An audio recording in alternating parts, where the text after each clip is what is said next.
የኛ አምላክ የሚፈራ አምላክ ነው። እስቲ አሜን በሉ። የሚፈራ አምላክ ነው። ጥበበኛ ከሆንክ ሞኝ አትሆን፣ አትተኛም፣ አታንቀላፋ።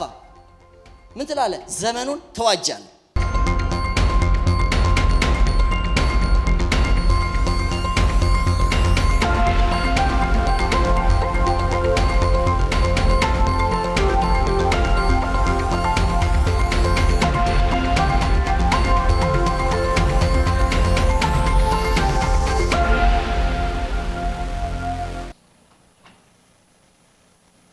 ሰላም ነው።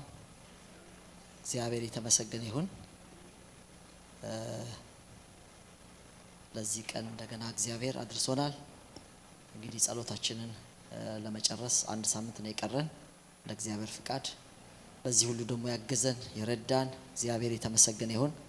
በእያላችሁበት ሆናችሁ በስራም በትምህርትም ወደዚህም ደግሞ ባመቻችሁ ጊዜ እየመጣችሁ እየጸለያችሁ አለ። እግዚአብሔርም በተለያየ መንገድ ጸሎታችንን እየሰማ እየመለሰልን ነው። ክብር ለእግዚአብሔር ይሁን። ዛሬ የሮብ ትምህርታችንን እንቀጥላለን። እስከ 21 ድረስ ባለፈው ያቋረጥኩትን እሱን እንማርና ከዛ በኋላ የባሌ ሚስት ከ25 ጀምሮ ያለው የቤተክርስቲያን የክርስቶስ እና ቤተክርስቲያን እንደገና ደግሞ ባልና ሚስት ቤተሰብን የተመለከቱ ነገሮች 2 ሳምንት ይቀራል። እሱን በሚቀጥሉት 2 ሳምንቶች ይሄን ትምህርት እንማራለን። ከዛ በኋላ አዲስ አመት ስለሆነ የሚመጣው ከዛ በኋላ እግዚአብሔር በሚሰጠን የአዲስ አመት ተስፋ ቃል የአመቱ ቃል መሰረት ፓስተር መኬም ሌላም እየሆነን ጃንዋሪን በዛ ቃል መሰረት ዲቮሽን ብቻ ይሆንና ፌብሩዋሪ ላይ ምዕራፍ 6ን ጨርሳለሁ ማለት ነው። እግዚአብሔር ይመስገን። እዚህ ጃንዋሪ ዲቮሽን ነው የሚሆነው ከሚሰጠን የተስፋ ቃል መሰረት አርገን 2 ሳምንት ደግሞ በሚቀጥለው ከቤተሰብን ተኮርና ራሱ ደግሞ ክርስቶስንና ቤተክርስቲያን የተመለከተውን 2 ሳምንት እንደዚሁ ትምህርቱ ይቀጥላል። ጌታ የተመሰገነ ይሁን። ዛሬ ባለፈው እግዚአብሔር መምሰል አባታችንን መምሰል የሚል ትምህርት ጀምረን ነበረ። ዛሬ የሱን መጨረሻ 2 ነጥቦች አንስቼ እግዚአብሔርን በምን እንመስለዋለን የሚለውን 2 ነጥቦች አንስቼ ሶስተኛውን ያው ጊዜ ስላልነበረ ትተን ነበረ። ዛሬ ሶስተኛውን ነገር እንጨርሰዋለን ማለት ነው። በዚህ በምዕራፍ 5 ጀምረን ከ1 እስከ 17 ድረስ ነበረ ባለፈው የተመለከትነው። ያው በእነዚህ በሁለቱ ሙሉን አሁን ማንበብ አልችልም፣ ግን አለፍ ብዬ አነባለሁ። ምዕራፍ 5 ከ1 እና 2 አነባለሁ። እንግዲህ እንደተወደዱ ልጆች እግዚአብሔርን የምትከተሉ ሁኑ፣ ክርስቶስም ደግሞ እንደወደዳችሁ ለእግዚአብሔር የመዓዛ ሽታ የሚሆን መባንና መስዋዕትን አድርጎ ስለእናንተ ራሱን አሳልፎ እንደሰጠ በፍቅር ተመላለሱ የሚል 1 እና 2 እግዚአብሔርን ምሰሉ፣ በተለይ እግዚአብሔርን የምትከተሉ እንደተወደዱ ልጆች እግዚአብሔርን የምትከተሉ ሁኑ የሚለውን ነገር ያው በእንግሊዘኛው ወይም ሌሎች ቨርዥኖች ኦሪጂናሉ መከተል የሚለው ነገር መመላለስ እንደሆነ ተነጋግረናል ማለት ነው። ስለዚህ እንደ እግዚአብሔር እንደወደዳችሁ የመዓዛ ሽታ የሚሆን መባንና መስዋዕትን አድርጎ ስለ እናንተ ራሱን አሳልፎ እንደሰጠ እግዚአብሔር የምንመስለው አንደኛው ነገር በምን ነው የምንመስለው ብለናል? በፍቅር በመመላለስ ነው። እግዚአብሔር ራሱ ፍቅር ስለሆነ አንዱ ኢሚቴት አድርጉት ነው የሚለው እንግሊዘኛውና ኢሚቴት የምናደርገው እግዚአብሔር የምንመስለው ወይም በአማርኛችን መከተል የሚለው ነገር አንዱ ተከታትለን እግዚአብሔርን ልንመስል የምንችለው በፍቅሩ ነው። እግዚአብሔር ፍቅር ስለሆነ ፍቅር ውስጡ አለው፣ ተከፍሎ አይደለም ያለው ራሱ ማንነቱ እግዚአብሔር ጥበብ ለብቻው የተቀመጠበት ፍቅር ትንሽ የሆነች ነገር የተቀመጠበት እንደዚያ ኮምፖነንት አይደለም። እግዚአብሔር ራሱ ፍቅር ነው። እግዚአብሔር ጥበብ ነው። አሜን። ስለዚህ እኛ በጴጥሮስ ላይ እንደተጻፈ ምን ተብሎ ተሰጥቶናል? ከሱ ተከፍሎ ተሰጥቶናል ማለት ነው። ስለዚህ አባታችንን መምሰል በምን እንችላለን? መሆን ነው ማንችለው ብያቸዋለሁ። መምሰል እንችላለን። በምን እንምሰለው? በፍቅር እንምሰለው። እንደ አባታችን ትንሽ እሱ ብዙ ነው የወደደን፣ እሱ ልጅ ነው የሰጠን። እኛ ደግሞ ትንሽ የሆነ ነገር መስጠት። እኔ ድሮ ያቦ ቤተክርስቲያን ልጅ እንደሆንኩ ነግሬያቸዋለሁ ብዙ ጊዜ። ሳሪስ አቦ ቤተክርስቲያን ልጅ ነኝ እኔ። ሳድግ እዛ ነው ያደግኩትና ምንድነው ውስጤ የነበረው ፓሽን ብዙ ጊዜ ተናግሬዋለሁ ታውቃላችሁና እዛ እኔ እንግዲህ የምንከተላቸው ሰውዬ ምንድነው የሆኑት ዝቋላ አቦ ውስጥ 100 ዓመት የተዘቀዘቁ ናቸው። እና ሌላም ደግሞ ስለ ተክልዬ ምናምን ስናነሳ በአንድ እግራቸው 7 ዓመት የጸለዩ ምናምን ይባላል ማለት ነው። እና እሺ 7 ዓመት ያቅታል ለምን 1 ሰዓት አናስቀድስም እል ነበር ያኔ ማለት ነው። እሺ 100 ዓመት አንዘቅዘቅ 5 ሰዓት እንዴት ቆመን አንጸልይም እል ነበር። ስለዚህ ስቴዲየም ውስጥ እንዳሉት ቲፎዞ ሳይሆን ትንሽ 100 ዓመት እሺ እነሱ አላረጉም እኮ ኦኬ በኮቴሽን አስቀምጡት፣ ግን የሆነ ትንሽ መከተል ያደረጉትን ትንሽ ማረግ የሚል በጣም ውስጥ ያለ ማለት ነው። ስለዚህ አሁንም እግዚአብሔርን ዝም ብሎ ቁጭ ብሎ ማድነቅ ሳይሆን አባቴን መመስልበት ትንሽ ነገር ማድረግ። ለምሳሌ የሱ ትልቅ ነገር የፍቅሩን ልክ የገለጠው አንድ ልጅ ብቻ ነበር የነበረው፣ አንድ ልጁን ለኛ ሰጠ። ለምን ሰጠን? እኛ ተንከባክበን አልሸኘንለትም። ምንድነው ያደረገው? በዛ ዘመን የነበሩ አባቶቻችን ገደሉት። ነቢያት ልኮ መልእክተኞች ልኮ እነሱ አሁንስ ልጄን ያፍራሉ ብሎ እስቲ አንድ ልጅ ልላክ ቢል እሱንም ገደሉት ይላል። ራሱ ጌታ ኢየሱስ ይሄን ነገር ተናግሯል። ወገኖቼ ለሞት ላከው። ልጁም ሲመጣ ለምንድን ነው ለመስቀል ሞት የታዘዘ ሆነ ይላል። ራሱን ባዶ አደረገ ይላል። እግዚአብሔርን መተካከል እንደመቀማት ሳይቆጠር ይላል። በቃ እግዚአብሔር ልክነቱን ተወው ማለት ነው። ለዚህ ነው እኮ ፍሬ ሊፈልግላት ሄደ ሚል እኮ ስላነሰ እኮ ነው፣ ሰው ስለሆነ እኮ ነው። ባጭር ቁመት በጠባብ ደረት እንደሚባለው እንደዛ አድርጎ እኮ ራሱን ባዶ ስላደረገ እንጂ ሊፈልግ ፊክትሪ ዛር አይሄድም። በማንነቱ እኮ ፍሬ ያለው የለው የሚለውን እዚህ እኛ እንኳን በመንፈስ እናውቃለን። መሄድ ያለብንና የሌለብን ቦታ እኮ በመንፈስ እኛ እንኳን በሰጠን መንፈሱ እናውቃለን። ጌታማ ሁሉን ያውቃል። ግን ሄዶ ራሱን ባዶ ስላደረገው ሄዶ ፍሬ ፈለገባት፣ አጣባት፣ ረገማት ይላል። ግልጽ ነው። አለቀሰ ይላል፣ ተራበ ይላል፣ ደከመው ይላል። እነዚህ በሙሉ ለኛ የተኮነ ሁነት ነው። ራሱን ያለ ልክ ዝቅ ያደረገበት የተዋረደበት፣ እግዚአብሔር ደግሞ እንደዚህ ዝቅ ያደረገው ልጁን ያለ ልክ ከፍ ያደረገበት ታሪክ ነው። አሜን። ዋናው ነገር ምን ልላችሁ ነው? እሱ ትልቅ ስጦታ ሰጠን። ምን ልጁ እኔ በምን ልምሰለው? ትንሽ የሆነ ሰዎችን መርዳት፣ ትንሽ ፍቅራችንን መግለጥ። እስቲ አሜን። መከተል ማለት ይሄ እግዚአብሔር ትልቁን ሲያሳይ እኛ ደግሞ ትንሹን ማሳየት።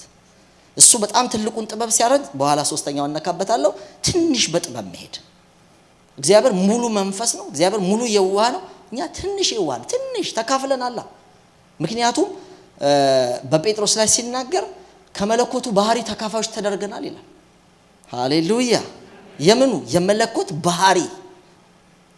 ባህሪ ምንድነው? ባህሪው የመለኮት ባህሪ ይሄው ጀምሬዋል፣ ፍቅር ነው። ስለዚህ ትንሽ እንወስዳለን። ተካፋዮች ነው የሚለው፣ ሙሉን አልሰጠንም፣ ተካፋይ ነን። ስለዚህ ያደረጋቸውን ነገሮች በሙሉ እግዚአብሔርን በመከተል እየመሰል ነው መሄድ አለብን። አንዱ ይሄ የያዕቆብ በጎች ባለፈው ስነግራችሁ ነበር፣ እንደቋመጡት አባቴ ይሄን ነው የሚያረጋው፣ እኔም ይሄን ነው የማረጋው። አባቴ ይቅርታ አምላክ ነው። ስንት ጊዜ በድየው፣ ስንት ጊዜ ይቅር ብሎኛል። አንድ የፊቱን ቢያዞርብኝ መቆም አልቻለም። ታውቃላችሁ አይደል? ስንት ጊዜ በቀን እንደምንበድለው፣ ስንት ጊዜ። እኔ አንድ ጊዜ የሆኑ ሰዎች በጣም የበደሉ ይመሰለኝ። በእኔ ነው እንግዲህ ስሜቴ ተነክቶ ሊሆን ይችላል። በእግዚአብሔር ኢንሳይት ኦፍ ጋድ ሌላ ሊሆን ይችላል፣ ወይ እነሱ ትክክል ሊሆን ይችላል። እኔ በጣም የተበደልኩ ነው የመሰለኝ፣ ትንሽ የበደሉኝ ነው የመሰለኝ። በዛ ያው ቸርችም እየመራው ነበር። ያው መከራው ብዙ ነው ቸርች ስትመሩ። እና በቃ አንዱ በጣም ውስጡ ስለተነካ በስልክ ደውሎ፣ ትምህርት ቤት ውስጥ ነበርኩኝ እኔ ይቅርታ መጠየቅ ፈልጋለሁና ያለህበት ልምጣ የት ነህ አለኝ። እኔ ትምህርት ቤት ውስጥ ነበርኩ፣ እያጠናው ነበር። በጣም ነው ያቃተኝ፣ ለመጀመሪያ ጊዜ በጣም አቃተኝ። ኖ አልኩት፣ በፍጹም አሁን ለይቅርታ እንኳን ልቤ የተዘጋጀ አይደለም። በጣም ነው ማስለቀሰኝ የሚገርማችሁና ትንሽ ማሆን ነገር ነው የሰሩት የሚመስለኝ ለኔ ማለት ነው። እና በዛ በቃ ትቼው ስልኩ ዘጋው። ቢል እንደገና ቢደው አላነሳም ብዬ በኋላ ልነግራችሁ አልችልም። ማጠናበት ክፍል ውስጥ በፍጹም በቃ መሬት የምትከዳኝ ነው የመሰለኝ። በፍጹም በቃ እግዚአብሔር ሸሸኝ። እውነት ነው የምነግራችሁ። በቃ እንኳን ማጠናው ለነገ ፈተና ተውት፣ ምንም የሚገባ ነገር የለም። ይሄ በቃ ብረት ሆነ። እዚህ ውስጥ ሰላም አጣሁ። ከዛ አፕስቴር ነበር፣ 5ኛ ፎቅ ጸሎት ክፍል ነበረ። ሄጄ ሁሉ ዘጋጋሁና ተነስቼ እዛ ስንበረከክ ጌታ ምንድነው በቃ ሰላም ውስጥ የለም እና ባክን በቃ የበደልኩት እንደሆነ አላውቅም። እኔ ያንን ነገር እንትን ብያለሁ፣ ምክንያቱም እኔ እንደተበደልኩ ስለተሰማኝ ማለት ነውና በቃ የበደልኩት ሌላ ነገር ካለ ይቅር አልልህም ማለት እንዴ ሊትራሊ ድምጽ ነው የሰማሁት። ይቅር አልልህም። ደነገጥኩኝ። በኋላ እግዚአብሔር ይቅር ሳይል እንዴት ነው የሚታደረው? እንዴት ነው የሚቆነው? እንዴት በጣም ከባድ ነበር። እንዴት ነው የሚቆነው? ፋይናሊ ስመረምር ለካ እናንተ የሰዎችን በደል ይቅር ካላላችሁ የሰማይ አባታችሁ ይቅር አይላችሁም የሚል የሰማይ አባታችሁ ይቅር እንዲላችሁ እናንተ የሰዎችን በደል ይቅር በሉ ይላል። ስለዚህ እዛው ነው የደወልኩለት አልቅሼ ንስሐ ገብቼ ጠራሁት መጣ። በቃ ተላቅሰን በቃ ያለውን ነገር ሁሉ እንትን ብሎ በቃ እግዚአብሔር የተመሰገነ ሰላም ተመለሰ። አንዴ ቢዘጋባችሁ የሱ ባህሪ የይቅርታ ነው። እኛ ደግሞ ትንሽ ትንሹን ማድረግ አለብን። እሱ የሚሊዮኖችን ነው ይቅር የሚለን፣ እኛ ደግሞ የ10 ብሩን ይቅር እንበል። ሰው ያይታቸዋል 100,000 ምናምን ይሆናል በስሌት መጣና በቃ መክፈል አልቻልክም ይቅር ብያለሁ አለ። ተደስቶ ወጣ። ልክ ተደስቶ እየፈነጠዘ በሚል ሰዓት ድንገት በመንገድ አንዱ ሰው ያገኘው እኔ ፊገራቲቭ አድርጌላችሁ እና ምን አረጋው አገኘው በልበል ያን እንግዲህ በ100,000 ነው ብያቸዋለሁና ትንሽ ደግሞ 100 ብሮች የነበረበት ሰው እስካሁን ለምን ያልከፈልከው? አረ እኔ ስላልቻልኩ ነው። ባኪ ቅርበል በፍጹም አለቀህም። ወስዶ ግዞት ቤት ይላል፣ እስር ቤት ማለት ነው። እስር ቤት አሳሰረው ይላል። ከዛ በኋላ ይሄን ያረጋውን ነገር ደግሞ ያኛው ይቅር ያለው ሰውዬ ሰማ፣ አስጠራው። ምንድነው ያረከው? መንገድ ላይ ሄደ። እዳ የነበረበት ሰው ነበር። በቃ እኔ ምንድነው ያረኩልህ? ያ ሁሉ ነገር ምንድነው ያረኩልህ? ይቅር ነው ያልከኝ። እንዴት ይሁሉ ነገር ሰርጄ ለአንተ የሰው እንዴት አትሰርዝም? እንዴት ይሁሉ ሚሊዮን ይሁሉ ሺህ ብሮች ሰርጄ 100 ብር እንዴት አትሰርዝም? እዚህ ጋር ይሄው ነው። ትንሽ ትንሽ ማድረግ አለብን። እግዚአብሔር ትልቅ ትልቅ እያረገልን ነው። መምሰል ማለት ይሄ ነው። ዝም ብሎ መዘመር ዳንኤል አምደ ሚካኤልን ሊሊን ሐዜብን አንድ ላይ መቀላቀል አይደለም። ጠላ በተቀላቀሉ ይሻላችኋል።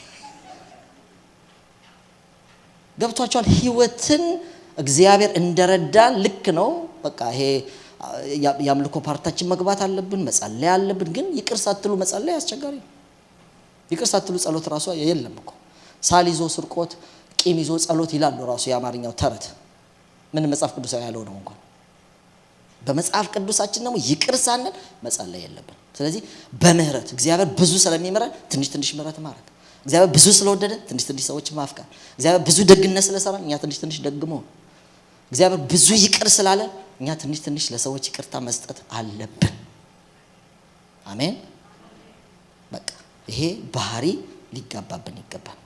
ሁለተኛው ከፍቅር ቀጥሎ ያነሳሁት በብርሃን ተመላለሱ የሚል ነው። ከቁጥር 4 እስከ 17 ድረስ የሚሸፍነው እሱ ነው።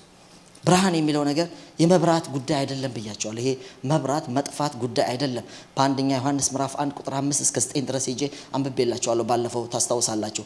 እና እሱ በብርሃን እንዳለ እናንተም በብርሃን ተመላለሱ። በጨለማ እየተመላለሳችሁ ህብረቴ ከብርሃን ጋር ነው ብትሉ ተዋሻላችሁ ይላል። ኃጢአትም አድርጋችኋል። ስለዚህ እሱ በብርሃን እንደሚመላለስ እናንተ በብርሃን ተመላለሱ። ከሥራ ጋር ከድርጊት ጋር የሚያሳይ ነው። እግዚአብሔር እንደውም እኮ በጨለማ ውስጥ ይኖራል ብሎ እኮ ዳዊት እኮ ተናግሯል። የሱ ጉዳይ አይደለም። እግዚአብሔር ጋር አይጨልምም ማለት ምንም እንከን የለም፣ ነቁጥ አታገኙበትም። ንጹህ አምላክ ነው። ሃሌሉያ።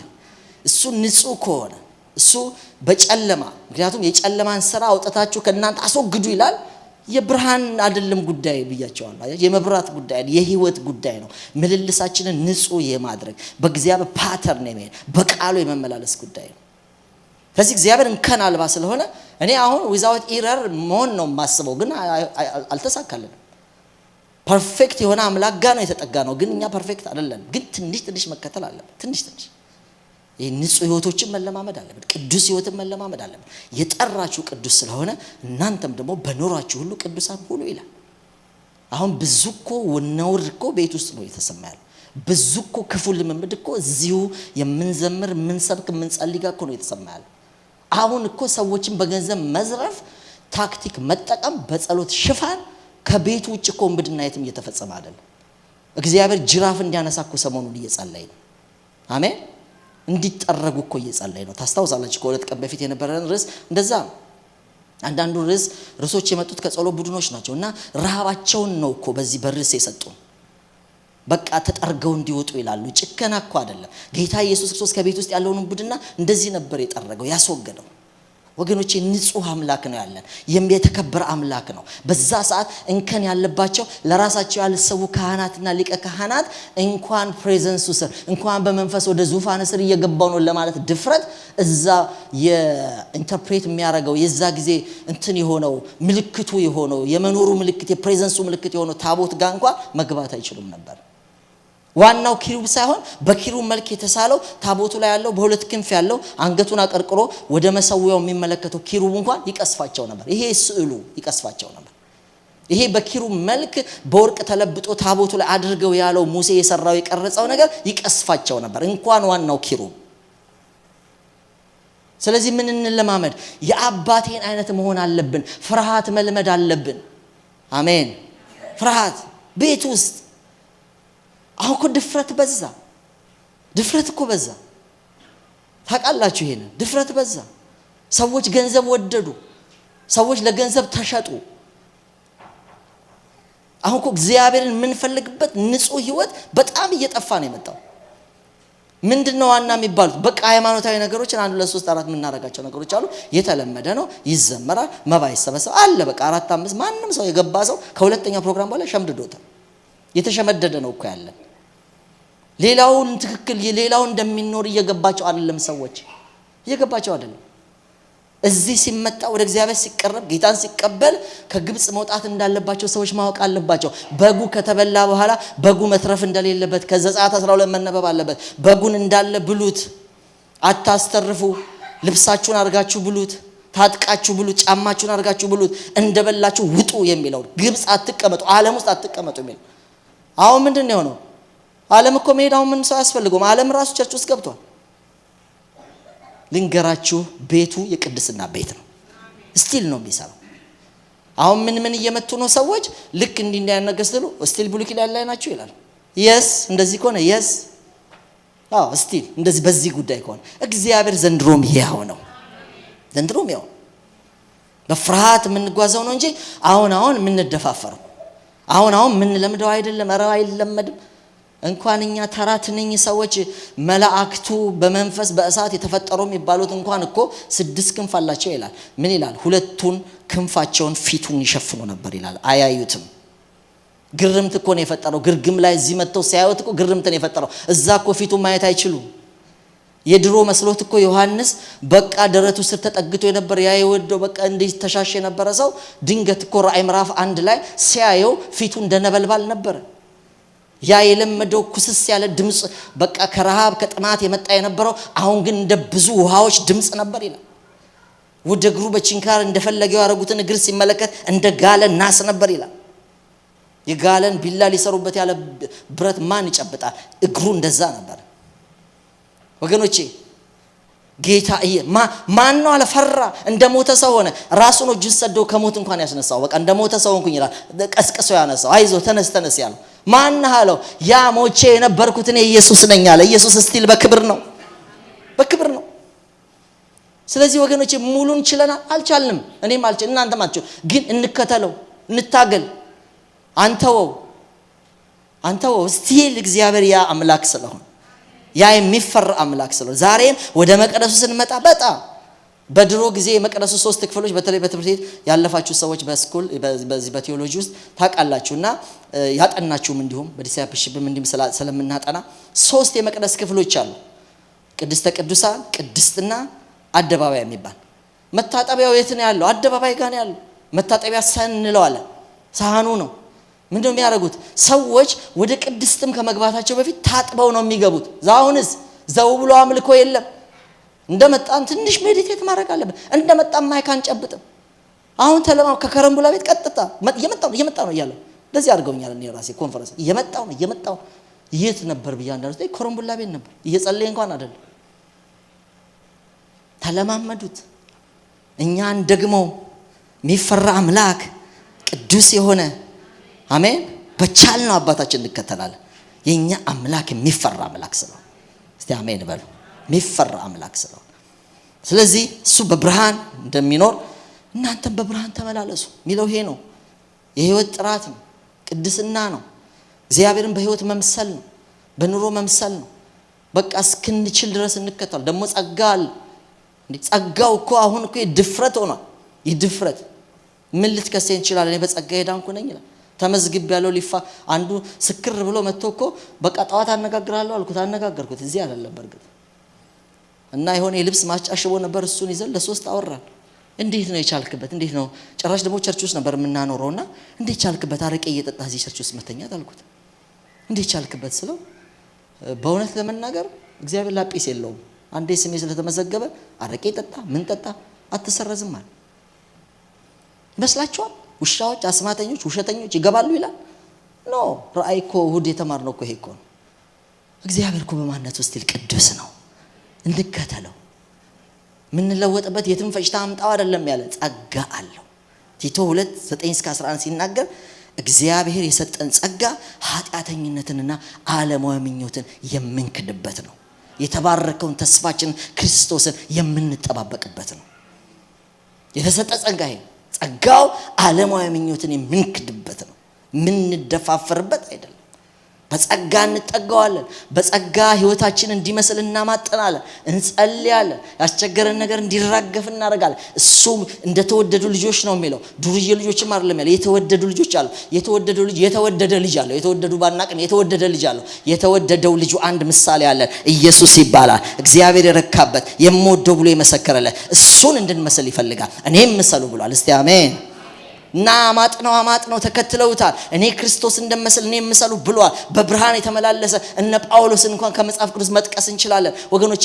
አካሄዳቸውን ከብሉይ ኪዳን እነ ማን ነው ረጅም ዓመት ወደ ጌታ ሄዶ እነ ሄኖክን ብትመለከቱ ከልጆች 5-6 ልጆች ይዞ ነው ወገኖቼ። ቤተሰብ እንኳን እንቅፋት አልሆነበትም። አካሄዱን ከእግዚአብሔር ጋር አደረገ፣ እግዚአብሔርም ወሰደው አልተገኘም ይላል። ይቻላል። ጸጋው ያስጠጋናል። ጸጋው እንድንመስል ያደርገናል። ክብር ለእግዚአብሔር ይሁን። ሃሌሉያ። በብርሃን ተመላለሱ። ሶስተኛው ከቁጥር 14 ጀምሮ ያለው ነው። ስለዚህ አንተ የምትተኛ ንቃ፣ ከሙታንም ተነስ፣ ክርስቶስም ያበራልሃል ይላል። እንግዲህ እንደ ጥበበኞች እንጂ ጥበብ እንደሌላቸው ሳይሆን እንዴት እንድትመላለሱ በጥንቃቄ ተጠበቁ ይላል። ስለዚህ በምን ተመላለሱ? እንደ ጥበበኞች ተመላለሱ። እንደ ጥበበኞች ተመላለሱ፣ በፍቅር ተመላለሱ፣ በብርሃን ተመላለሱ። አሁን ደግሞ ምን ብሎ መጣለን? እንደ ጥበበኞች ተመላለሱ። እግዚአብሔርን አባታችንን ምን መስለው ቢያንስ 3 ዋና ነገር ነው ጳውሎስ በኤፌሶን ምዕራፍ 5 ላይ የሚያነሳል። የመጀመሪያው እግዚአብሔርን ለመምሰል ስታስቡ ፍቅሩ ላይ ተንጠልጠሉ ነው የሚለን። ሁለተኛው በብርሃን ስለሆነ የሚመላለሰው ምሰሉት፣ ተጠጉት፣ በብርሃን ተመላለሱ ይላል። ሶስተኛው ደግሞ ጥበበኛ ነው። ሃሌሉያ። ስለዚህ እናንተም እንደ ጥበበኞች ተመላለሱ ይላል። ልድገመው። እንግዲህ እንደ ጥበበኞች እንጂ ጥበብ እንደሌላቸው ሳይሆን እንዴት እንድትመላለሱ በጥንቃቄ ተጠበቁ ይላል። ክብር ለእግዚአብሔር ይሁን። እንደ ጥበበኛ። እስቲ በፍቅር መመላለስ በሉ። እስቲ በብርሃን መመላለስ በሉ። ከዛ እንደ ጥበበኛ መመላለስ። ሃሌሉያ። እንደ ጥበበኛ ስንመላለስ የምናገኛቸው ከዚህ በኋላ ያሉ ጥቅሶች ናቸው። እንደ ጥበበኞች ስንመላለስ እንዴት ነው አንድ ጥበበኛ ወይም እንደ ጥበበኛ መመላለስ ማለት ምን ማለት ነው? ወይም ጥበበኛ ማለት በዚህ አውድ ምን ማለት ነው? ቀጥሎ የዘረዘራቸው እነሱን ነው። ከዚህ በኋላ እስከ ይሄኛው የባል ሚስት የቤተ ክርስቲያን እስኪያነሳ ድረስ ያለው ጥበበኛ ምን ማለት እንደሆነ፣ በጥበብ መመላለስ ማለት ምን ማለት እንደሆነ ነው እስከ ቁጥር 20 ድረስ የጠቀሳቸው። ወገኖቼ የመጀመሪያው በጥበብ መመላለስ ማለት ዘመኑን የዋጀ ህይወት ማለት ነው። ዘመን መዋጀት በሉ እስቲ። ቁጥር 16 እንደዚህ ይላል፣ ቀኖቹ ክፎች ናቸውና ዘመኑን ዋጁ ይላል። 15 በጥበብ ተመላለሱ ባለ በኋላ ጥበበኛ ምን ማለት ነው? ጥበበኛ ምን ማለት ነው? እንፈላሰፍ አንዳንድ የፍልስፍና መጽሐፎች እናንብብ፣ በቃ ትንሽ ረቀቅና አይደለም። የመጀመሪያ ጥበበኛ ማለት ቀጥሎ ቁጥር 16 የጠቀሰልን ምንድነው? ቀኖቹ ክፎች ስለሆኑ ጥበበኛ ከሆንክ ሞኝ አትሆንም፣ አትተኛም፣ አታንቀላፋም። ምን ትላለህ? ዘመኑን ተዋጃለህ። ዘመን መዋጀት ምን ማለት ነው? እኛ ተዋጅ። ለምሳሌ ጌታ ኢየሱስ በደሙ ዋጀን ይላል። ምንድነው ዋጀን? ምንድነው መዋጀት? ሪዴምሽን ነው እኮ አይደለ? ሪዴምሽን ምንድነው? ምን ማለት ነው? እንደገና የራስ ማድረግ፣ እንደገና መግዛት ማለት ነው። እኛ ተሸጠን ተወስደን ነበር፣ የቁጣ ልጅ ሆነን ነበር፣ ኃጢአት ወስዶን ነበር፣ የኃጢአት ጎርፍ ወስዶን ነበር። መጣ እንደገና። ከዚህ በፊት መኬ ከመኪናው ላይ ዕቃ ተሰርቆ አዲስ አበባ ቦምብ ተራ ሄዶ ነው ቦምብ ተራ ነው ጆንያ ምንድነው ይገዛ ሶማሊያ ተራ እኔ መኪና ስላልነበረ ነው እዛ ተገላግያለሁ ቢኖረኝም እንደሱ ከመሰረቅ ብሎ ነው ጌታ ያልሰጠኝ ምን አስቀናቸው እንደዚህ ነው እኮ ዘላ ሲያቀጣት ድሮም አልበሰለም አልቻለ ተወጣ እና ሄዶ ግብግብ ምክንያቱም እኔ ራሴ አራቴ ሰምቻለሁ ከ2013 ጀምሮ ባንገበገበው እንደዚህ አይደል ሄዶ የገዛው ምኑን ነው የገዛው የራሱ ጌታ ኢየሱስ ማንን የገዛው በደሙ መጥቶ የራሱ ነበረን ሰይጣን ሰረቀ መጥቶ ከፍሎ ነው እንደገና የራሱ ያደረገ መዋጀት ማለት እንደገና የራስ እናንተስ ምን ነው አርጉ እየተባላችሁ ምን ነው ግዙ የእናንተ እኮ ነው ጊዜውን እንደገና ዋጁት ግዙት በመንገዛ ከፍሎ እናንተስ ክፈሉ ምን አርጉት ዘመኑን ጊዜውን ተጠቀሙበት በሳክሪፋይስ የራሳችሁ አርጉት እንዝላላቱ ነው እንቅልፋም አትሆኑ ንቁ ሚለለዚህ ሃሌሉያ ለምን ቀንም ያልቀም ዘመንም ያልቀም ጌታ ኢየሱስ በዮሐንስ 9:4 የኔ ፌቨራይት ጥቅስ ነው ታውቃላችሁ በኢንተርቪው በምንም ስለማነሳው ቀን ሳለ የላከኝን ስራ ላደርግ ይገባኛል ማንንም ሊሰራ የማይችልባት ሌሊት ትመጣለች ቀን ሳለ ለሰው ሌሊት ይመጣ ማሰሩበት ቀን ይመጣ አቬሌብል አይደለም አክሰሰብል አይደለም ኦፖርቹኒቲው አሁን እጅ ላይ ሳለን ጥበበኛ ማለት የተሰጠውን ዘመን የሚገዛ ነው ሚዋጅ ነው መዋጀት እንደገና ማድረግ ነው ድሮም የሰጠን እሱ ነው ግን ከኛ ይወሰናል በተለያየ መንገደኛ አይሆን ጠላት ያባክነናል የእግዚአብሔርን ስራ ከመስራት ይልቅ የጠላትን ስራ እንሰራበት ይበልጣል የእግዚአብሔር ልናወራበት ሲገባ ሌላ እናወራለን ፖለቲካ እናወራለን ዘረኝነት እናወራ ተጫወትንበት ቀኑ አሁን ጥበበኛ እንደዚህ ነው ጥበበኛ ቀኑን ይዋጅ ዘመኑን ይዋጅ ምን ያርገው የቁም ነገር ያርገው ምን ያርገው የጸሎት ያድርገው ጥበበኛ ማለት ቀኑን ይዋጅና የጸሎት ያረጋዋል የደግነት ያረጋዋል የበረከት ያረጋዋል እየተራገመ አይውልም እየተሳደበ አይውልም ባከነበታ ሞኝ ሰው ባከነበት ስለዚህ ጥበበኛ የተማረ ማአት ዩኒቨርሲቲ ውስጥ የገባ አይደለም እነሱ በራሳቸው በዛ መንገድ ጥበበኛ ናቸው እዚህ ኤፌሶን ላይ የሚጠቀሰው ጥበበኛ የመጀመሪያው ነው ገና 4 ነው መጠቅስላችሁ የመጀመሪያው ዘመን መዋጀት ነው ጎበዝ ሰው የተሰጠውን ቀን ይጠቀምበታል የተሰጠውን እድሜ ይጠቀምበታል ሲጀመር ቀኖች በጣም አጭር ናቸው ይሄ የሚያክል እንዳይመስላችሁ እንደ ሸረሪት ድር ናቸው ተናግሯል አይደለም መዝሙር 90 ላይ ስትመለከቱት እንደ ሸረሪት ድር ናቸው ይላል የሸረሪት ድር ምንድነው ቤቷ ማለት ነው ቤቷ ስንት ወር ይፈጃል የኢትዮጵያ ኮንዶሚኒየም ስንት ወር ይፈጃል የአሜሪካ ቤት አሁን እንደዚህ የሚሰሩት ቤት ስንት አመት ይፈጃል እሺ የሸረሪት ድር ስንት አመት ይፈጃል አይፈጅም አሁን እኮ በመጥረጊያ አሁን ጠርጋችሁት ማታ ሰርተው ተድራለች ስልችት እኮ የሚል እንደገና ተጠርጋላችሁ ሰርተው ተድራ በመራቅ ነው የሚሰራው በመራቅ ነው ዘመን ማለት አሁን የአሜሪካም የምንም ቤት ሳይሆን የሸረሪት ድር ነው ይላል ዘመኖቼ ቶሎ የሚያልቅ ነው ያዕቆብ ላይ ሲናገር እንደ እንፋሎት ነው ይላል እንፋሎት ውሃ ጠዳችሁ እኮ ክዳኑን አንሱት እየተንተከተከ ያለ ድስት ብድግ አድርጉት እንፋሎት እኮ ተሯሩጣ አትይዘው ምን ነው የሚለው ላጥ ብሎ ሄዳል እድሜያችሁ እንደዚህ ነው ይላል ኢዮብ ደግሞ 38 ላይ ይላል እንደ ሸማኔ መወርወሪያ ነው ውርውር እያደረገ እንግዲህ የሸማኔ ነገር የምታውቁ ጥቂት በቃ ነጠላ የሚሰሩት እንደዚህ ነው ወዲያው ያደርጉታል እንዲህ ነው ቶሎ የሚያልቀው ነው ዘመኖቼን አስረጃቸው ብሎ ሙሴ በመዝሙር 90 ላይ ተናገረው ያ ነው የሰው እድሜ 70 ቢበዛ 80 ነው ከዛ በኋላ ድካም ተሯሩጣችሁ የምታተርፉት ነገር ነው እንፋሎት ነው ወገኖቼ ጎበዝ ሰው ጥበበኛ ሰው እቺኑ ይዞ ይሰራበታል ምን ያላረኩት ነገር አለ ጌታ ምን ልስራበት ይሄን ይላል የጸሎት ያረጋዋል የቃል ያረጋዋል ከዚቹ የሌላ ስታረጉት ያስቸግራል አንድ ቀን እድሜያችሁ የሆነ ሰዓት ላይ አመሻሽ ላይ ልክ ፈርዖን ያዕቆብን እንደጠየቀው ይሆናል ያዕቆብ በዮሴፍ ምክንያት ዮሴፍ በህይወት እንዳለ ሲሰማ ፈርዖንም ቤተሰብን አምጣ ሲለው በሰረገላ ተጭነው መጡ ልክ ወዲያው ፈርዖን ቤት አስገባው ቤተ መንግስት አስገባው ፊት ለፊት ተቀመጠ አንድ ጥያቄ ነው የጠየቀው ስንት ነው ዘመንህ ነው ያለው ያዕቆብ መልስ አይታችኋል ክፉም ነው ጥቂትም ነው ያለው አያችሁ ክፉም ነው ጥቂቱም ነው አባቶቼ የኖሩበትን ያህል ለምሳላችሁ ጽውት ብሎበታል ለበግ ምናምን ሲል ለሚስት ምናምን ሲል ስንት አመት ነው የፈጀበት ወደ 20 አመት ተበልቷል ሲያጭበረብር አይታችሁ ዘመኑ በሙሉ የተበላበት ሰው አንድ መልካም ነገር ሊያስታውስ አልቻለም ያችን ያቦቅ ወንዝ አካባቢ ላይ ሽሉዳ ነክቶ ስሙን የቀየረበት አንድ ሌሊት ላስታውስ ይችላል። በሙሉ ዘመኑ ተበልቷል።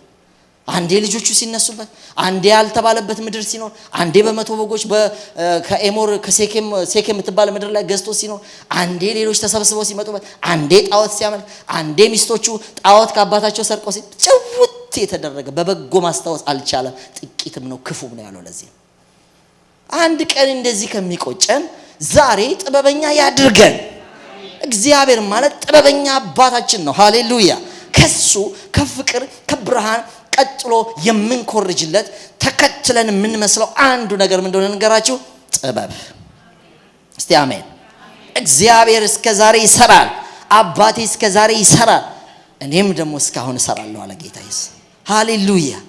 ጌታ ኢየሱስ እኮ ዮሐንስ ወንጌል ምዕራፍ 17 ቁጥር 4 ላይ ሲናገር ምን እንዳለ ታውቃላችሁ? እዛ ቀን ሳለ የላከኝ ስራ ላደርግ ይገባኛል፣ ማንም ሊሰራ የማይችልባት ሌሊት ትመጣለች አለ። 17:4 ላይ ሊያልቅ ሲል ዮሐንስ ወንጌል የመጨረሻው ላይ ወገኖች ያለው እንደዚህ ነው፣ ያ የላከኝን ስራ ፈጽሜ አከበርኩ፣ አባቶ አሁንም ቀድሞ በነበረኝ ክብር አክብረኝ።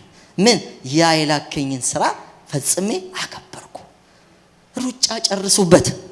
ምንድነው የሰጠኝ ከእድሜ ጋር እሱን እንድሰራ እርዳኝ በሉ።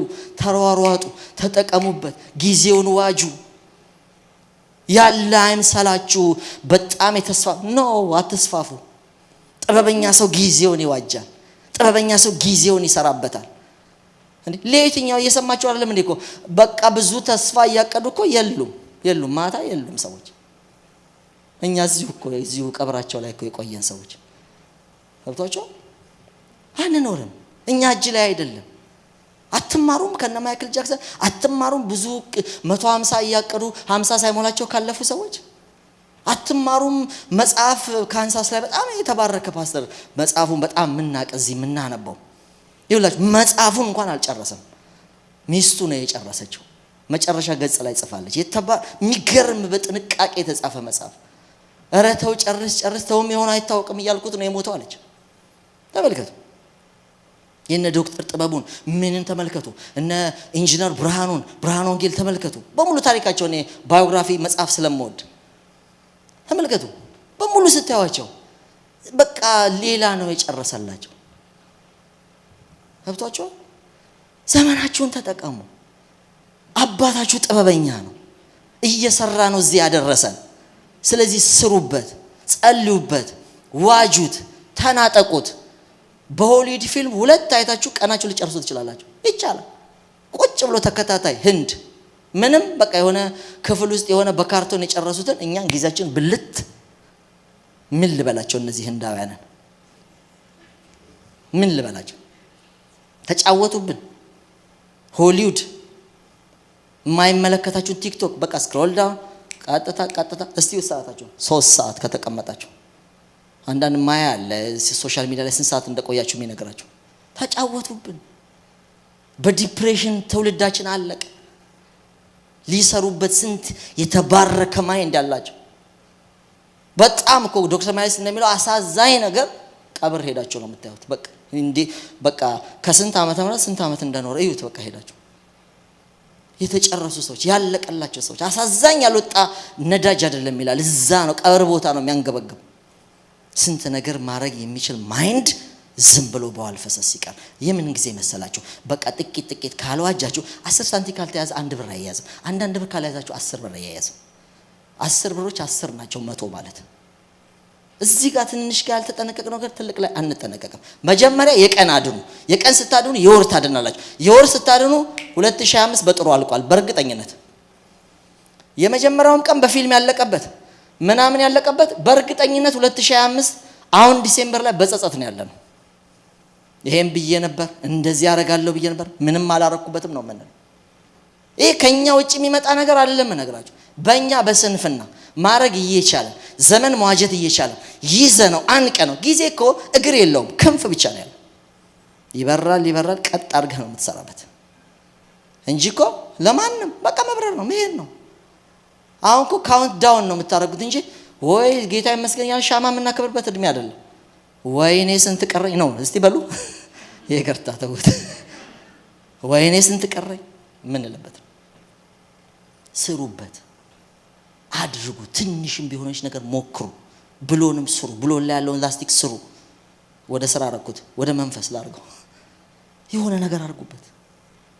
ዘመን መዋጀት ጊዜ መዋጀት የየቀኑን ማትረፍ ነው። ሰዓቶቻችንን ማትረፍ ነው። ሌሊቱን ማትረፍ ነው። በቃ እንደው ከጊዜ አንፃር እንጂ 70 ዓመት ውስጥ አሜሪካ ውስጥ የተጠናውን ጥናት በነገራችሁ ታዝናላችሁ። ከዚህ በፊት ምናልባት እዛኛው ቸርች እያለን ተናግሬያለሁ። ጥናቱ 70 ዓመት አንድ ሰው ሲኖር እስቲ ምን ነው የሚፈጀው ተብሎ ማለት ነው። እንቅልፍ 8 ሰዓት በ70 ስታባዙት ወደ 28 ዓመት አካባቢ ይመጣል።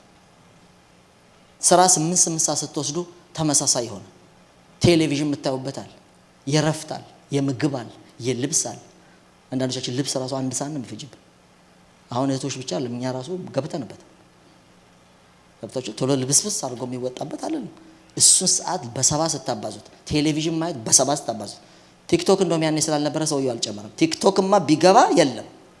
መጨረሻ ላይ ለቅዳሴ ለጸሎት ብሎ ለመንፈሳዊ ነገር ያስቀመጠው 0.9% ነው። አይገርማችሁ? አስሉታው ሻወር ገብታችሁ ቁጠሩ፣ ምግብ ቁጭላችሁ የምትበሉት ቁጠሩ፣ ቴሌቪዥን ቁጠሩ፣ ምን ቁጠሩ፣ የጸሎታውን ቁጠሯት፣ ደምሯት በሰማ የኔን አግኝቻለሁ። ያሳዝናል። ከሰጠን ነገር ነቲንግ ሳንጠቀም ነው የምንሄደው። በቃ ፊሽካ መጥቶ ተወለድን፣ በፊሽካ እንጠራለን ምንም ሳንሰራ። ወገኖቼ እንያዘው፣ ጊዜው እንያዘው። አሜን። እንያዘው፣ የሆነ ነገር እናርግበት፣ ለሆነ ሰው እንማልድበት። ምጥት ብላችሁ ከእግዚአብሔር ጋር አሳልፉበት። በቃ የሚቆጠር ለአንድ ሰው ስታርባክስ ምስክር አድርጉለት። ለአንድ ሰው ኢየሱስ ያድናል በሉበት። በቃ አንድ መዝገባችሁ ላይ ጥሩ ነገር ይቀመጥ። እንዲሁ በርገር ነው የበላው ሲገለጥ በርገር ነው ሲገለጥ እንዴ ተኝቶ ነው ሲገለጥ ፊልም ነው። ምንም ነፍስ መመስከር የለም እዚህኛው ገጽ ላይ የለም። ዋጁት። በጣም የሚበላ ነገር ነው። ጥበበኞች መሆን ትፈልጋላችሁ? ዘመናችሁን ዋጁ። እስቲ አሜን። አንድ ሳምንት ይቀረናል። ጸልዩበት። 2026ን አትርፍልኝ። አሜን። አሁን ተጫውቼበታል። አሁን እንደዚህ አልገባኝ። እንደዚህ ብልት ያለ ዘመን ያለኝ ብል የበላው ደስ ይበላችሁ። ተምች የበላውን ኩኩባ የበላውን አመት እግዚአብሔር ይመልሳል። ስንመለስ ተመልሶ ተምች የበላባችሁን አመት መልሻለሁ ብሎን ተመልሰን ለፊልም ካረግ ነው ምን ዋጋ አለው? ምን ዋጋ አለው? ተመልሰን ለቲክቶክ ካረግ ነው፣ ተመልሰን ለሃሜት ካረግ ነው፣ ተመልሰን ለዘረኝነቱ ለዛው ካረግ ነው ምን ዋጋ አለው? እግዚአብሔር በበጎ ይመልሰልን እንድንሰራበት። በቃ በቁጭት የሆነ ነገር አድርገን በእግዚአብሔር ፊት እንድንሆን ወገኖች አንዱ እሱ ነው። ሁለተኛ ዘመን መዋጀት፣ ቀኖቹ ክፉዎች ናቸው ዘመኑን ዋጁ ይላል። ሁለተኛው ደግሞ ቁጥር 17 ላይ የጌታ ፍቃድን እያስተዋሉ መጓዝ ነው። ኤፌሶን 5:17 ስለዚህ የጌታ ፍቃድ ምን እንደሆነ አስተውሉ እንጂ ሞኞች አትሁኑ። ሁለተኛው ጥበበኛ መሆን ማለት በእግዚአብሔር ፍቃድ መጓዝ ነው። ሃሌሉያ።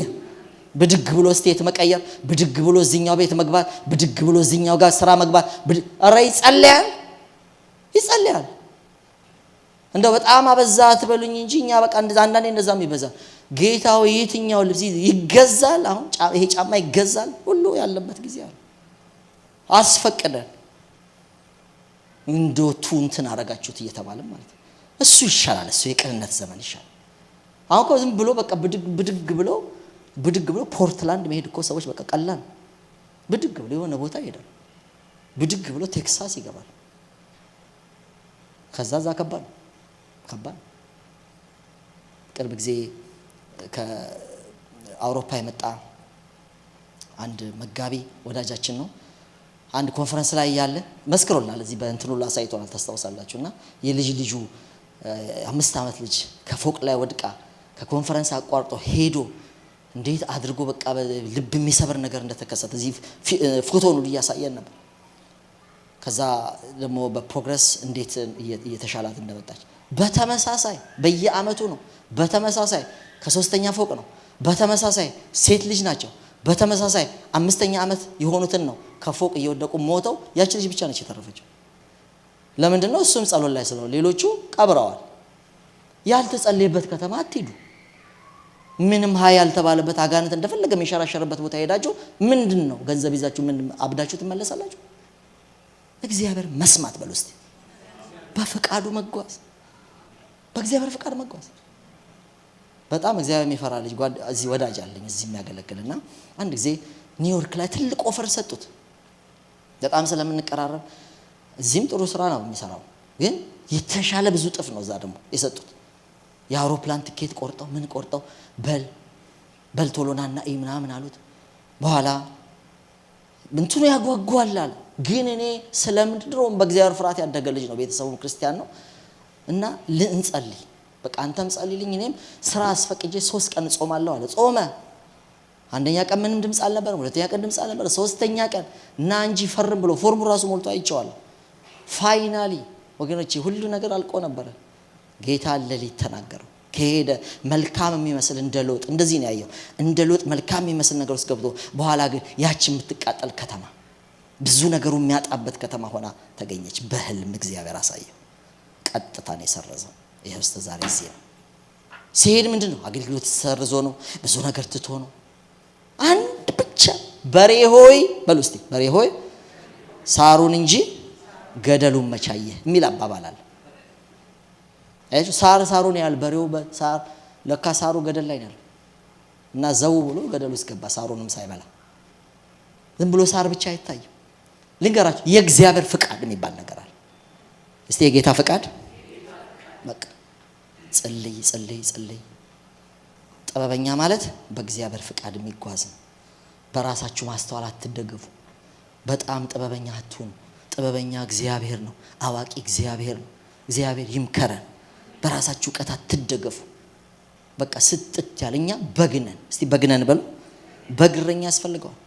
ከረኛ የሚሰማ አጋጅ ያለው መሪ ያለው። የእስራኤል በግማ መሰላችሁ አሁን አንዳንዴ የኛ የኢትዮጵያ አይሰራም። ዝም ብሎ በጎች አሉ ከኋላ እየነዳ ነው እየገረፈ ነው የሚሄዱ። አይሄድም ሰውየው አይሄድም፣ ከፊት ከዚህ ነው የሚገርፋቸው። እሱ መሄድ የሌለበትን ቦታ ነው ሂዱ የሚላቸው። የእስራኤሉ ግን ይሄዳል፣ በጎቼ ይከተሉኛል ይላል። የኛ እረኛ መሄድ ነው፣ እኛ የምንከተለው ነን። ይከተሉኛል ነው የሚል። እስቲ አሜን። የገባበትን ሂድ እኔ ባለሁበት ባሪያዬ እንዲሆን ብለዋል። ያለበትን ንግባ፣ ያለበት ስራ እንሆን፣ ያለበት ኑሮ ውስጥ እንሆን፣ ያለበት ከተማ ውስጥ እንሆን። እግዚአብሔር የሚፈልገን ቦታ እንሆን። እስቲ አሜን። ገንዘብ አይደለም እኛ የምንከተለው የኛ እረኛ ገንዘብ ሳይሆን ኢየሱስ ነው። እኔ ባለሁበት ባሪያዬ በዛ እንዲሆን ብለዋል። እሱን እንከታተል። የት ነው ያለው? የት ነው የምትፈልገኝ? የቱ ጋር ነው ማፈራው?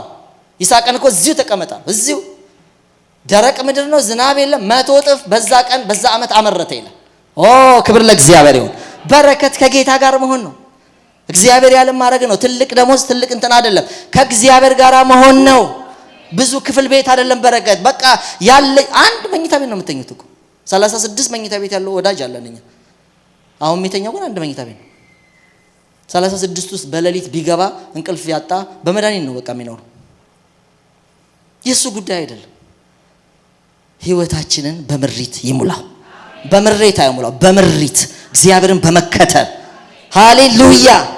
እግዚአብሔርን መከተል ይሄ ማለት ነው ወገኖች፣ በደስታ በቃ በደስታ ፍቃዱን ነው የምፈጽመው። ምንድነው የሚያምር ይሄ ገንዘብን ሲመኙ ይላል እኮ መጽሐፍ ቅዱስ። ገንዘብን ሲመኙ በብዙ ጦር ራሳቸውን ተሳስተው ወጉ፣ ከሃይማኖት ተሳስተው ወጡ። አንተ ግን የእግዚአብሔር ሰው ከዚህ ሽሽ ነው የሚል። ስትከታተሉ እግዚአብሔርን ተከታተሉ። በረከት ገንዘብ አይደለም፣ በረከት እግዚአብሔር ነው። እግዚአብሔር ያለም ቦታ መሆን ነው። ሰላም፣ ረፍት። እንደገና ዋጡት። አጠገባችሁ ውሃ ቢኖር ደስ ይለኝ ነበር። እንደገና ዋጡት። ይሄን እግዚአብሔር ነው በረከታችን። እስቲ አሜን አሜን አሜን። ያለንን ሆነን ነው፣ እሱ ነው ደስታችን። ሰላም የሌለበት ረፍት የሌለበት አባቴ የሌለበት ቦታ፣ ማዓት ድሎት ያለበት ቦታ ይቅር በሉ። እሱ ዳዊት እንደዚህ ነው የገባው። ጮማ የሚቆረጥበት እግዚአብሔር ነው። አደባባዮቹ ላይ ብጣል ይሻለኛል አለ። አደባባዮቹ ጋር ያምራል። በቃ ትንሽ ነገር አግኝታችሁ ረክታችሁ ባዶ ሰዓት ላይ ጸልዮ ጮማ እንደበሉ ነው እኮ ዳዊት መዝሙር 63 ላይ ዘምሮታል። ነፍሴ በቅቤና በስብ እንደሚጠግቡ ትጠግባለሽ ነው ያለው። ከንፈሮቼ ስምህን በደስታ አመሰገኑ ነው የሚለው። ምን እንደሆነ ታውቃላችሁ? በልቶ እኮ አይደለም። በቅቤና በስብ እንደሚጠግቡ እንዲሁ ነፍሴ ትጠግባለሽ። ልክ ያ ጮማ እንደበላ ሰው ወዝ ሆኖ ነው የወጣው። ክብር ለእግዚአብሔር ይሁን። ጥግብ ነው ያለው። ያን እንደበሉ ሰዎች አይሻላችሁ? ጮማችን እግዚአብሔር ነው። ድሎታችን እግዚአብሔር ነው። ሰላማችን እግዚአብሔር ነው። ምንከተለው እግዚአብሔር መሆን አለበት። ይሄ ሰው ምን ይባላል? ጥበበኛ ይባላል። እስቲ እግዚአብሔር ጥበበኛ የሚለው ሰው ምንድነው? እግዚአብሔር የሚከተል ድምጹን የሚሰማ። ሃሌሉያ። ሰዓት ከዛ በኋላ ሶስተኛው ደግሞ ቁጥር 18 ነው። ደስ ይለኛል። ጥበበኛ ሰው በመንፈስ ቅዱስ መሞላት። ኤፌሶን 5:18 ምን ይላል? መንፈስ ይሙላባችሁ እንጂ በወይን ጠጅ አትስከሩ፣ ይህ ማባከን ነውና። ሃሌሉያ።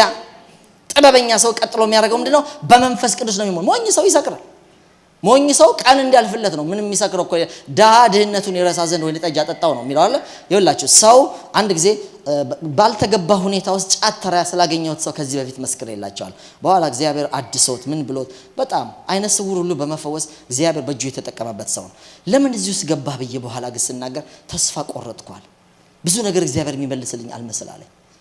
ከዛ በኋላ በህይወቴ ተስፋ አሁን ዛሬ የምታገኘኝ ገራባ ላይ ያገኘኝ በዚህ ነዋል። በኋላ ግን በቃ ብዙ ነገር አወራን። እግዚአብሔር ህይወቱን አደሰ፣ ተስተካከለ። ትንቢት ሁሉ ነው ትምርቴት የገባሁት በሱ ትንቢት ነው። ግን በጨረስኩ ሰዓት ላይ እሱ በህይወት አልነበረም። አስተካክሎት ቤት ቸርች ተከራይታለት ልብሱ ታጥቦ ምግብ የሚበላበት ተዘጋጅቶ ከወንጌላውያን ጋር ታርቆ ሁሉ ነገር ታድሶ ለየቸርቾች መልእክት ማምጣት እንደድሮ ጀምሮ አንድ ቀን ከፊት መስመር ሲወጣ የኢትዮጵያ ቸርች ሲሚንቶ ነው ታውቃላችሁና ዱላውን ሲያነሳ ተንሸራተተ፣ ወደቀ። ማታ ቤት ወሰዱት። ማታ ወደ ጌታ ሄደ። አስተካክሎት አድሶት በዚህ ቀን ከ6 ዓመት ምናምን በኋላ እንደሚጎበኘው የተበጣጠሰች ወረቀት ከኪሱ አውጥቶ በእንግሊዘኛ የተጻፈ ምክንያቱም እንግሊዝ ሀገር የተማረ በጣም የተማረ ምሁር ሰው ከእስልምና ወደ ጌታ የመጣ ሰው። አያችሁ ሰው ተስፋ ሲቆርጥ ይገባል ወደዛ። ቀን ግን ጫት ስለበላ መጠጥ ስለጠጣ ወደ ላይ ድንጋይ ወርውራል። እሱ ነግራችኋለሁና ወደ ድንጋይ ስለወረወር ስለተሳደብክ አይቀየርም። በኋላ አራተኛው ላይ መጣበታለሁ። በምስጋና ነው ነገር የሚቀየር፣ በማግሮምረም የሰው ህይወት አይቀየር። ግን ይኸውላችሁ ወይን ጠጅ ሰው የሚጠጣው ምንድነው? ሊረሳ ነው። ከሱ ይልቅ ምንም ነገር ሲያላጋ አንድ ነገር አለ። ድንጋይ ሲወረውሩባቸው፣ ሲሰድቧቸው፣ ሲገርፏቸው፣ ሁለተኛ በዚህ ስም አትመስክሩ ሲሏቸው ቀጥ ብለው የገቡት ወደ ጸሎት ነው። ይሄው 24:4 አንበብ ወደ ጸሎት ገቡ። በር ዘጉ። አቤት ወደ ዛቻቸው ተመልከት ብለው ወደ እግዚአብሔር ጸለዩ። የእግዚአብሔር መልስ እንደዚህ ነው። ድንጋይ ወረወሯቸውን ወየውላቸው። አሁን በመበረቅ ጨርሳቸዋለሁ አይደለም ወገኖቼ፣ ስለነሱ ተው። እነዚህ ሰዎች ላይ መንፈስ ቅዱስን አፈሰሰ። መሬት ተንቀጠቀጠ። ታላቅ ድምጽ በቤት ውስጥ መጣ። ሃሌሉያ። እንደገና በልሳን ተናገሩ፣ ትንቢት ተናገሩ። ደስ ብሏቸው ወጥተው መሰከሩ ይላል። ገዳዮቻቸው ሳይሞቱ ጉብዝና ወገኖቼ ይኸውላችሁ እሳት ነበረ። እኛ ላንተ ሰግደን ዓለም ሁሉ ለጣዖት ሰግዶ ላንተ የሰገድን ሰዎች አሁን ዝናብ አዝነበ ይሄን እሳት አታጠፋም ሊሉ ይችላሉ ሰዎቹ። እግዚአብሔር እንደውም ያቀን ዝናብ ለመዝነብ ቀርቶ ሰው ፀሐይ ወጣ ነው ይመስለኝ። እግዚአብሔር ግን እንዳረገ ልንገራችሁ። ችሎታው ሰው ያረጋው ዝናብ ማዝነብ የሆነ ውሃ መድፋት እሳቱን ማጥፋት አይደለም። እግዚአብሔርነቱን የገለጠው ይኸውላችሁ 3 እጥፍ የነደደውን እሳት እነሱ ገቡበት። ምንም ዝናብ ሳያዘንብ እግዚአብሔር ሳይከራከርላቸው ጣሏቸው። ግን እግዚአብሔር ኃይሉን አሳየ። እንዲህ ነው ያረጋው። ነበልባሉን ዝም ብሎ ስዕል አረጋው። የእሳቱን ኃይል ሰበረ። በሉ እስቲ ሃሌሉያ። እስቲ የእሳቱን ኃይል ሰበረ በሉ። ኃይሉ ተሰበረ። ምን ፍሌም ብቻ ይሆናል እንዲህ ያረግልሃል መከራህ። እስቲ አሜን። በቃ ፍሌም ዝም ብሎ ስዕል ይሆናል። በቃ ይሄ አንዳንድ ቤት ዝም ብሎ ሚነዳ አይታችኋል? እንደ ቢፌ ነገር ሰጥ ይነዳል። ምንም አያረግም። ምንም እጅን ብትከተል ምንም ዝም ብሎ ነው። እንደዚህ ነው እግዚአብሔር ያረጋላቸው። ዝናብ አዝኖ ውሃ ደፍቶ እሳት ማጥፋትማ ሌሎችም ያረጋል። እሱ እግዚአብሔር እኮ ልዩ ነው። የኛ አምላክ ምን አረገው? እንዲገቡ አረገ። ግን አያቃጥልም። ምን ብቻ እሳቱ አደረገ? እሳት ይታዘዘዋል። የታሰሩበትን ነገር ብቻ ነው የቆረጠው።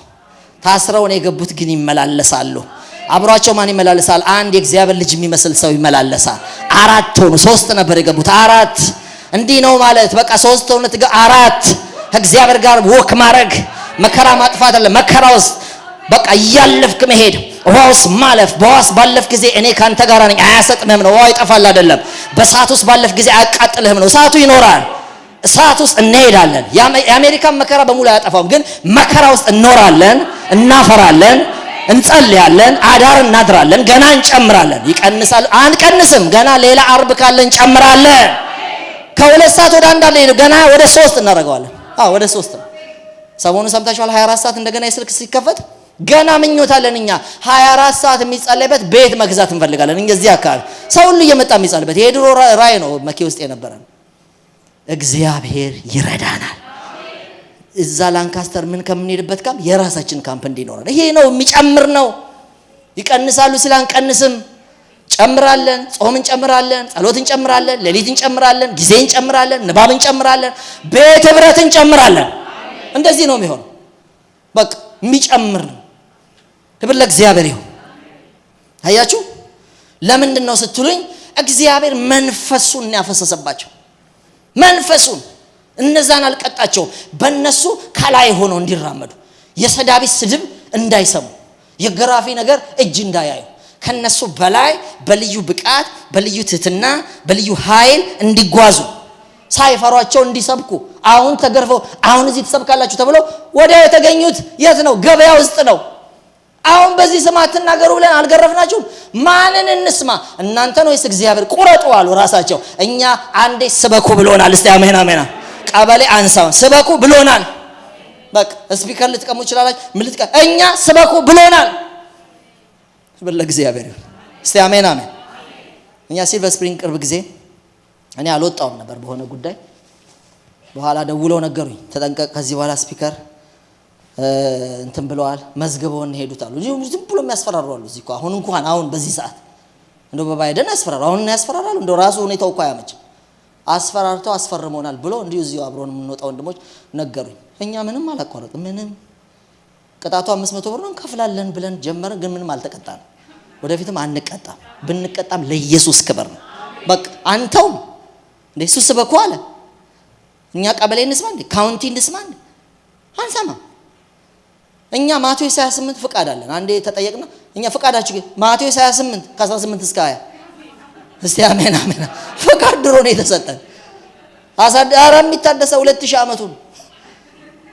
ይሄ ሲሰራ የቆየው ግርፋት ማሰር ምንም መከራ አለ። አዲስ አበባ ደውሉልኝ፣ አብሮን የሚሰሩ አሉ ያው ከኛ እዚህ ካለን ጋር እና በቃ ይሄው ስፒከራችንን ቀምተው ሞባይላችንን ቀምተው አንድ ቀን ፖሊስ ጣቢያ አሳድረው ነው። አሁን እዛ እንኳን ባለው እንግዲህ የምትሰሙት ብዙ ጴንጤ 51% ምናምን ተብሎ ነው ታስረው። አሁን የሁለት ወይ ሶስት ታሪክ ነው የወንጌል ስርጭት ቡድኖች ያውቃሉ። እና ምንድነው ምሽን በቃ ያው ስፒከራችን ስፒከርኛን ገዛን፣ በነጋታው ገዛንላቸው። ቀጥሉ ስብከታችሁን ቀጥሉ። አልታሰሩም። አሁን እንደውም ጂንካ ምን አድርገውታል። በቃ ይቀጥሉ። የኛ ቸርች አይደለም። በቃ የማንም ይሁን ይቀጥሉ፣ ይስበኩ። ኢየሱስ ጌታ፣ ኢየሱስ ጌታ፣ ኢየሱስ ጌታ። ጨምሩ። እንዴት ነው ከመከራ በላይ የምትጨምሩት? በመንፈስ ተሞሉ። መስከር ሽንፈት ነው። ተስፋ ቆርጦ ማጨስ፣ ወደ እንትን መግባት፣ ድራግ መግባት። ወጣቶችም ስላላችሁ በቃ የሚታያችሁ እሱ በቃ እንዲህ ይላል። ግን አትውጡ። መከራ ሲጨምር እናንተ ጨምሩ። በምን ጨምሩ? በመንፈስ ቅዱስ። መንፈስ ቅዱስ በል። በመንፈስ ቅዱስ ኃይል ተሞሉ። ጥበበኛ ሰው የሚያጨስ አይደለም። ጥበበኛ ሰው የሚጠጣ አይደለም። ጥበበኛ ሰው ወደ ዓለም የሚገባ አይደለም። ጥበበኛ ሰው በተስፋ መቁረጥ የሆነ ነገር ውስጥ የሚከተት አይደለም። ጎበዝ ሰው መከራ ይጨምራል፣ በመንፈስ ይጨምራል። ያም የአጋንንት ኃይል አለ። እኔም ደግሞ ለማሸነፍ የመንፈስ ቅዱስን ኃይል እሞላለሁ። በቃ ጥንቆላው መተቲውን በስሜ የተሰራ በጸጉር የተሰራ በቃ መተ ትደረማምሰዋል። በመንፈስ ቅዱስ ስትሞላ ይገለጥልሃል። እስቲ በመንፈስ ተሞሉ በሉ። ጥበበኛ ይሄ ነው።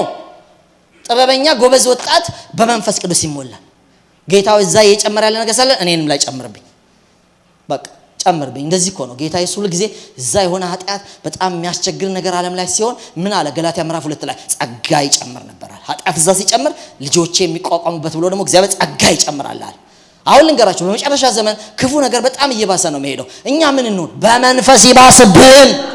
በቃ ደስ ብሎኛል። ሰሞኑን ያንጋዳል ተከታታይ እንግዶች ነበሩ።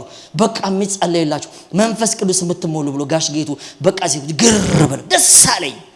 የሚጠማ ረሃብ ያለው ወጣት ወደ መንፈስ ቅዱስ ብቻዬን አልችልም አንተ ታስፈልገኛለህ የሚል ምንም እንኳን ኔጌቲቭ ነገር ከአንድ ወር በፊት እንኳን ተናገራችሁ ቢሆን ምን ልስ የሚል ብቻዬን አልቻልኩትም የሚል መንፈስ ቅዱስ ሙላኝ የሚል ይሄ ያላንተ ኃይል አሜሪካ ያለው ነገር ማሸነፍ አልችልም የሚል ትሁት ሰው፣ ሚንበረከክ ሰው፣ ለመንፈስ ቅዱስ የሚጾም ሰው። እስቲ እቺን ሳምንት ስለ መንፈስ ቅዱስ ጾሙ። በጣም ኃይል እንዳጠራችሁ የሚሰማችሁ ሰዎች እግዚአብሔር ኃይል ይሞላል።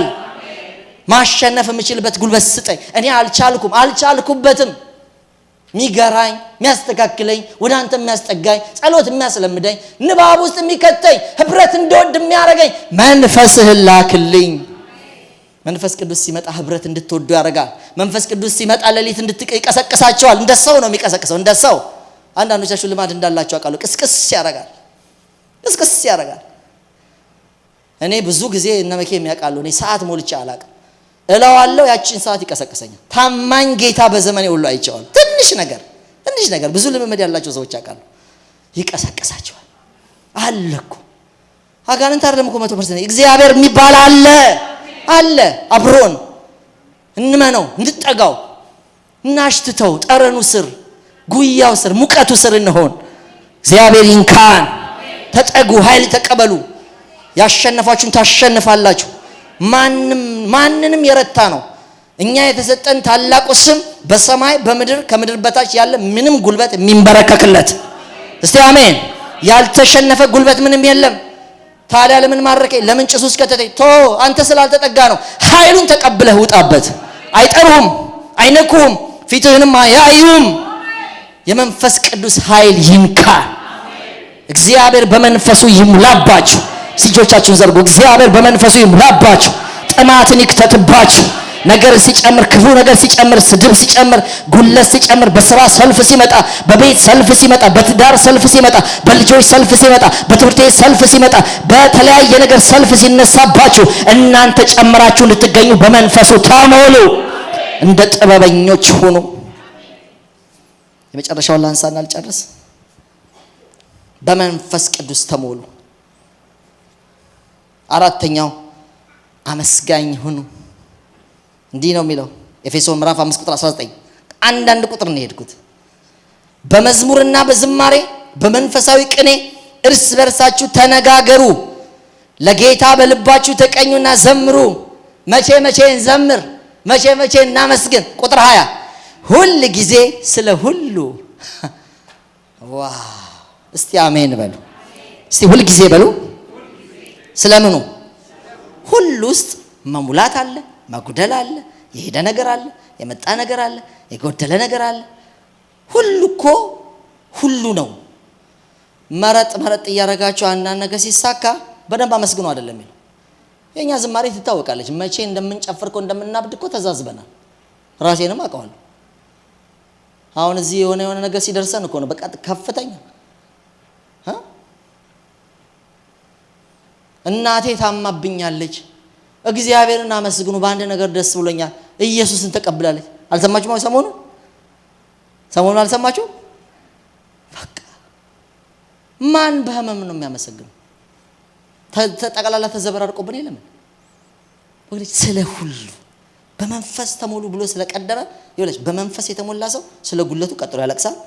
ቀጥሎ ደግሞ አንዳንድ ነገር ሲሆንለት ያመሰግናል። አይደለም ይታየዋል፣ የእግዚአብሔር ነገር ይታየዋል።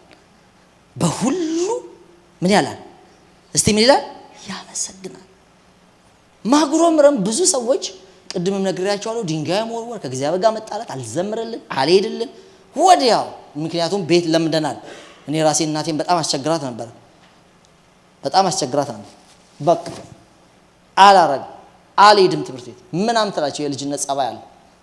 ከዛ ተለማምጣ፣ ያው እናት አይደለች፣ ተለማምጣ በቃሽ ሌላ ባቡርም ቢሆን ገዛለሁ እንትን የማይገዙትን ተናግረው ከዛ ወደ ትምህርት ቤት እንድትሄዱ ትደረጋላችሁ። አለብስም ሁሉ እኮ ይለቀሳል ቤት ውስጥ ታውቃላችሁ። ሕፃን ስትሆን አለብስም ለጥቅማችን ማለት ነው። ለጥቅማችን ወገኖቼ፣ እግዚአብሔርን እንደዚህ አንዳንድ ነገር ስናረግ ምንድነው የለመድነው መስላችሁ? ተሯሩጦ ኳየር ከምታቆሚማ እኔ ቶሎ እሰጥሻለሁ እንዲል ለምደናል። አዛ በቤተሰብ ግድ የላችሁ። እግዚአብሔር እንደዚህ አይሰራም። ይኸውላችሁ ቃሉን ልንገራችሁ። ምስጋናን የሚሰዋ ያከብረኛል፣ ማዳኔን የማሳይበት መንገድ በዛ አለ። ምን የሚል ነው የሚያከብረው? የሚያመሰግን። ማዳኑን የሚያሳየው ለማን ነው? መንገድ የሚያሳየው ለማን ነው? ቀጥሎ እጁን የሚያሳየው ለሚያመሰግን። ጳውሎስና ሲላስ ትዝ አይሏችሁም? አመሰገኑ፣ አከበሩት። በምን? በተጠረቀ ግንድ እግራቸው ስር ደም እየተንጠባጠበ። ምክንያቱም ውስጠኛ ክፍል ወረወራቸው፣ ገረፋቸው የሚል ቃል ስላለ። ገርማችሁ በዛው ታስረው ውስጠኛ ክፍል ወርውሮ ተደብድበው በብዙ በበትር ደበደባቸው ነው የሚለው ቃሉ ስታዩት። ከዛስ በውስጥ ሌሎች እስረኞች እስኪሰሙ ድረስ ድምጽ እያወጡ አመሰገኑ ይላል። እግዚአብሔርስ ድምጽ አምጥቶ ፈታቸው። ድምጽ አምጥቶ ፈታቸው። እግዚአብሔር እንደዚህ አይነት አምላክ ነው። እናንተ ችግሩን እርሱና አመስግኑት። ከነገሩ በላይ የሚታየን ሃሌሉያ የሚታየውን አትዩ። ማይታየው የእግዚአብሔር እጅ የእግዚአብሔር ክንድ ይታየን። ሃሌሉያ። ብዙ ጊዜ እኔ ሳለቅስ አንተ እንዴት አብረህ ማታለቅሰው እላለሁ። ብዙ ጊዜ እኔ ባልገባኝ ሰዓት እንደዛ እንዴት ይሄ ሁሉ ነገር ሲደርስ እንዴት አብረህ አታለቅስ? እንዴት ፊትን በለቅሶ እንኳን እንደዛ የለም እንደዛ የለም። እሱ ለካ ማክሰኞ ደግሞ ተሻግሬ ስለሚያይ ነው። ለካ መጨረሻው አይደለም። እኛ መጨረሻው መስሎን ነው የምናለቅሰው። እሱ ነገ ሁሉ ያያል። የክብር ቀን ያያል። የደግነት ቀን ያያል። ገና ስንት ነገር አልፎ ያያል። ገና ስንት ድግስ ያያል። ሃሌሉያ። ገና ተመርቀሽ ያያል። ለዛ ነው ተረጋግቶ ያለው። በጣም እግዚአብሔር ማለት የተረጋጋ አምላክ ነው። እኛ የቅርብ ነው የምናየው። ልንገራችሁ፣ አመስግኑ። አይናችሁ ይከፈት። ዛሬ አይደለም መጨረሻ። እግዚአብሔር ቀን ያመጣል። ጠላቶቻችሁን ይበቀላል። የረገጧችሁ ላይ የሰደቧችሁ ላይ ይመጣባቸዋል። የምሕረት አምላክ በሕይወታችሁ ሌላ ብዙ የክብር ቀን ያመጣላቸዋል። እስቲ አሜን አሜን አሜን። እስቲ እግዚአብሔር መልካም ነው በሉ። እግዚአብሔር መልካም ነው በሉ። ስለዚህ ምን በሉት? ሁል ጊዜ አመስግኑት። ማይለወጠው ማንነቱን በፊቱ ያያችሁ ካደረገ ትንሹ አይደለም ምናማው በጣም ትልቁን ሲኦል አሻግሮናል። ክብር ለእግዚአብሔር ይሁን። ይራራል አይራራም ምለው መለካው ትናንሽ መለኪያ ተውት። ትልቁ መለኪያ አለ። እግዚአብሔር ከሲኦል አትርፎናል። አንድ ልጁን ሰጥቶ ከዘላለም ሞት ያዳነን ነው።